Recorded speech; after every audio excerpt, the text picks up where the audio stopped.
Bienvenue à tous, l'invité de TV5 aujourd'hui, Tidiane Diaye, bonjour. Bonjour. Alors vous êtes économiste, anthropologue aussi, vous êtes français d'origine sénégalaise, vous vivez en Guadeloupe.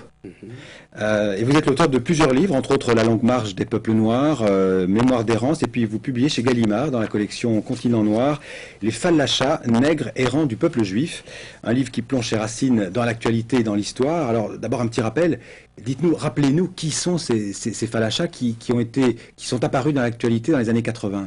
Oui, alors disons que pour planter le décor, c'est au moment où la guerre civile et la famine, une famine atroce qui ravageait l'Éthiopie au milieu des années 80, que le monde entier avait entendu parler de cette fameuse histoire de juifs noirs qui vivaient en Afrique depuis des siècles, c'est-à-dire les Fallachas.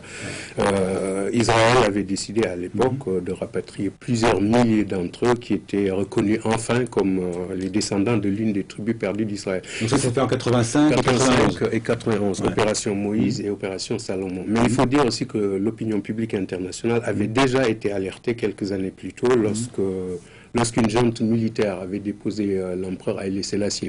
À l'époque, en 73, voilà, de nombreux médias occidentaux rapportaient que des populations entières de Fallachas avaient été exterminées. On avait même employé de façon très exagérée le mot de holocauste. C'est donc dans ce contexte que des voix s'étaient élevées au sein de la diaspora juive et même en Israël avec des rabbins comme Ovadia Yosef qui réclamaient donc l'évacuation des Fallachas au nom de l'Aliyah. Alors, oui, l'Aliyah, c'est la loi de retour. Un petit mot d'histoire. Comment est-ce qu'on peut expliquer la présence de cette tribu juive au cœur de l'Éthiopie, qui est une terre chrétienne depuis toujours? Alors là, il y a deux versions. Je pense que ça ouvre déjà des polémiques. Il y a la version israélienne, il y a la mienne qui est basée sur une très longue étude.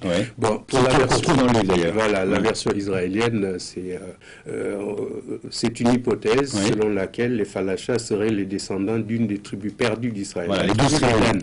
Bon, en fait, tout ce que l'on sait avec certitude, c'est que depuis très longtemps, des communautés juives se sont implantées tout autour de la Méditerranée et jusqu'en Éthiopie et en Érythrée.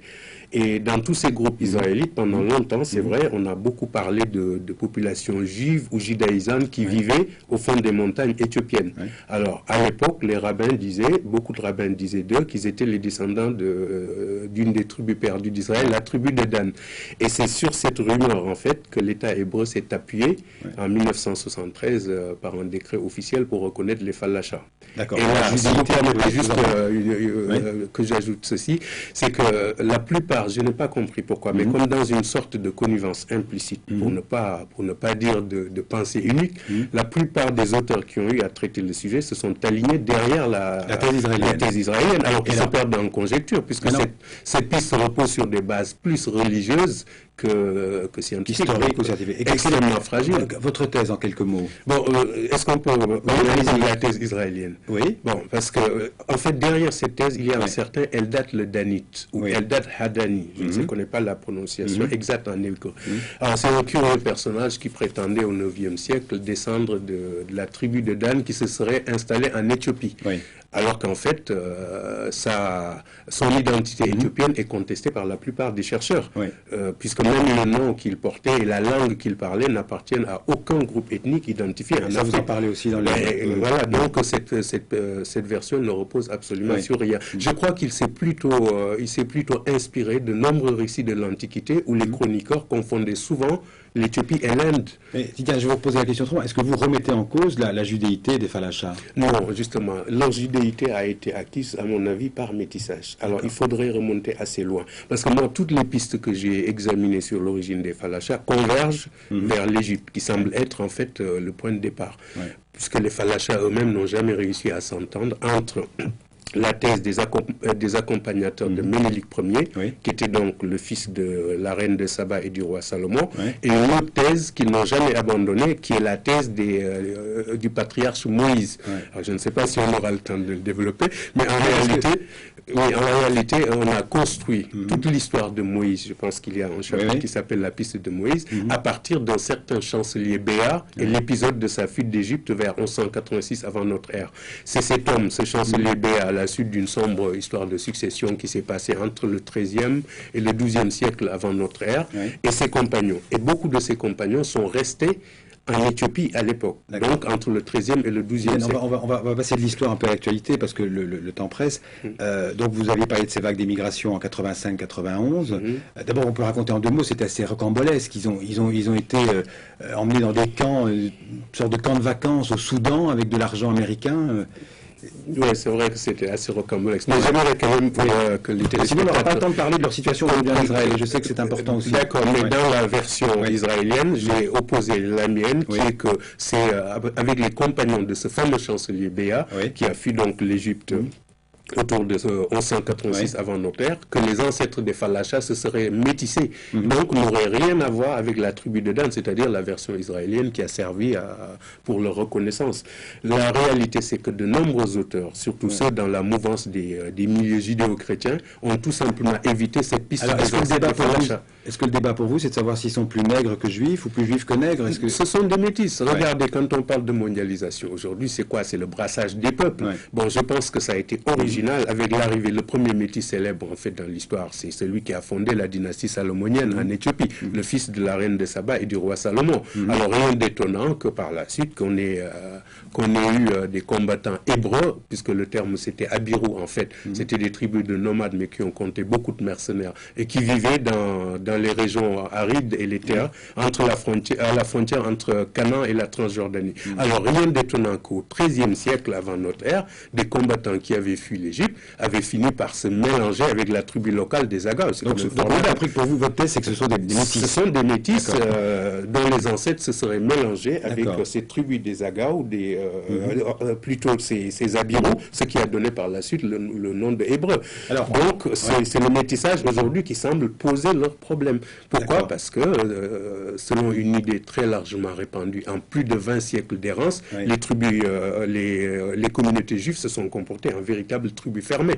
Donc ça, vous dites que ça commence à poser problème aux Falachas aujourd'hui en Israël. En Israël, pourquoi? Parce que ce métissage, quand on dit qu'en 20 siècles d'errance, en fait, il y a eu un comportement en tribu fermée, cela veut dire que les principes du judaïsme sont particulièrement hostiles au métissage. C'est ce qui m'avait amené justement à me dire, comme la plupart des communautés juives connues ne peuvent appartenir qu'à des milieux sémitiques, voire indo-européens, mais très difficilement aux civilisations négro-africaines, c'est cette problématique qui est posée à la plupart de leurs compatriotes aujourd'hui. Vous dites qu'aujourd'hui, les Falachas qui vivent soit d'ailleurs en Israël même, soit dans les territoires, parce qu'il y a aussi les Falachmoura qui sont une deuxième vague de juifs éthiopiens convertis au christianisme, dont on ne reconnaissait pas comme juif, mais qu'on vient de reconnaître, puisqu'il y a un problème de peuplement, puisque Sharon voudrait récupérer, il s'est promis... Donc ça, ce que vous venez de dire est important. C'est une des motivations, selon vous, d'Israël, ce serait de faire venir... Démographique, tout simplement, parce que Sharon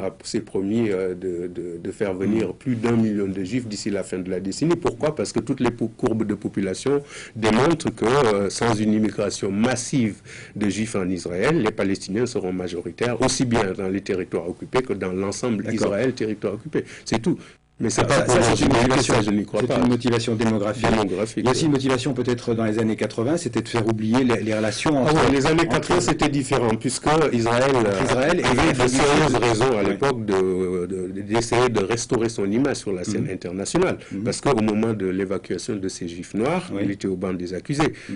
Puisqu'une résolution des Nations Unies avait assimilé à l'époque, à tort ou à raison, mais ça c'est un autre débat. En tout cas, une résolution des Nations Unies avait assimilé à l'époque sa politique sioniste à une forme de racisme condamnable. Et je passe encore sur les éclaboussures de la guerre du Liban avec son corollaire de massacres comme Sabra et Shatila. Vous voulez dire que le gouvernement israélien de l'époque avait restauré son image auprès de l'Afrique? Bon, pour l'Afrique, ça c'est déjà sur le plan international, mais pour l'Afrique, il faut se souvenir que pendant très longtemps, dans ce pays, en Afrique du Sud, de hauts dignitaires civils et militaires israéliens avaient travaillé en étroite collaboration avec d'anciens nazis, des criminels de guerre qui étaient notoirement connus mais dénoncés par toutes les relations entre Israël et l'Afrique du Sud. C'est pas un secret.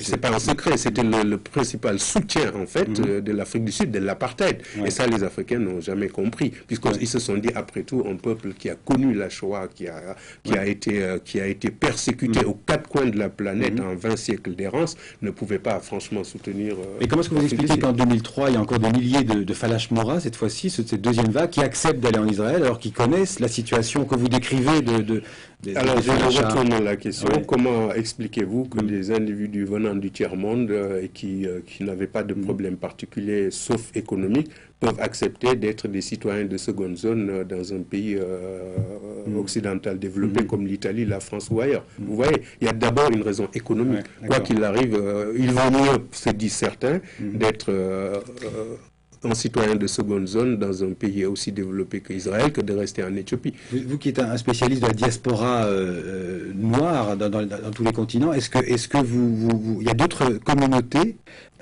juives en Afrique, Enfin, ou en Asie qui se réclament aussi. En Inde, oui, puisque tout à l'heure, avant de m'interrompre, j'étais en train de dire que la confusion dans la version israélienne venait du fait que Eldad le Danite s'était inspiré des chroniqueurs de l'Antiquité qui confondaient souvent l'Éthiopie et l'Inde. Parce que à Cochin, par exemple, dans le sud-ouest de l'Inde, depuis au moins 2000 ans, il y a une importante communauté juive. Ce sont les descendants de soldats et de réfugiés qui avaient fui Jérusalem après la conquête romaine.